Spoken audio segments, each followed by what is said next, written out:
എങ്ങനെയാണ് CPM തദ്ദേശ തെരഞ്ഞെടുപ്പിനെ നേരിടാൻ പോകുന്നത്? ഇപ്പം മുഖ്യമന്ത്രി തന്നെ കുറേ ക്ഷേമ പദ്ധതികളൊക്കെ പ്രഖ്യാപിക്കേണ്ടേ, പക്ഷെ അതിന് പോലും വലിയ വിമർശനങ്ങൾ നേരിടുന്നു. ഫണ്ട് എവിടെ നിന്നൊക്കെയാണ് പ്രതിപക്ഷം ചോദിക്കുന്നത്? ആർക്കെങ്കിലും പാവങ്ങൾക്ക് 5 രൂപ കൂടുതലുണ്ടെങ്കിൽ വാങ്ങിച്ചോട്ടെ, അതിനെ വിമർശനം കൊണ്ട് എത്തിക്കേണ്ട ഒരു കാര്യമില്ല. ഗവൺമെൻറ്റിൻ്റെ ഉറച്ച നിലപാടില്ല ഈ പാവപ്പെട്ടവരെ സഹായിക്കുന്നതിന് വേണ്ടിയുള്ള നിലപാട് സ്വീകരിച്ചത്.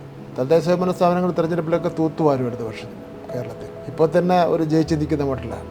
അസംബ്ലി തിരഞ്ഞെടുപ്പിലും ഇടതുപക്ഷത്തിൻ്റെ മൂന്നാം ഗവൺമെൻറ് LDF ഗവൺമെൻറ് കേരളത്തിൽ അധികാരത്തിൽ വരും. കാരണം പിണറായി വിജയനെ പോലുള്ള ഒരു മുഖ്യമന്ത്രി കേരളത്തിൽ ഭരിച്ചാൽ നടക്കൂല എന്ന് കരുതിയിരുന്ന നിരവധി കാര്യങ്ങൾ നടത്തിയെടുത്ത് ബോധ്യപ്പെടുത്തി കൊടുത്തതുകൊണ്ട് വീണ്ടും ആ വികസന പ്രവർത്തനങ്ങൾ തുടർച്ചയായി തുടരണമെങ്കിൽ ഇതേപോലെ ഉള്ള ഒരു ഗവൺമെൻറ്, നിശ്ചയദാർഢ്യമുള്ള തീരുമാനം എടുക്കുവാനുള്ള തൻ്റെ ഇടമുള്ള ഒരു ഗവൺമെൻറ്റും അതിന് നേതൃത്വം കൊടുക്കുന്ന ഒരു മുഖ്യമന്ത്രി വേണമെന്ന് ജനങ്ങൾ ഇപ്പോഴും തന്നെ മനസ്സിൽ അവർ അത് തീരുമാനിച്ചു കഴിഞ്ഞു.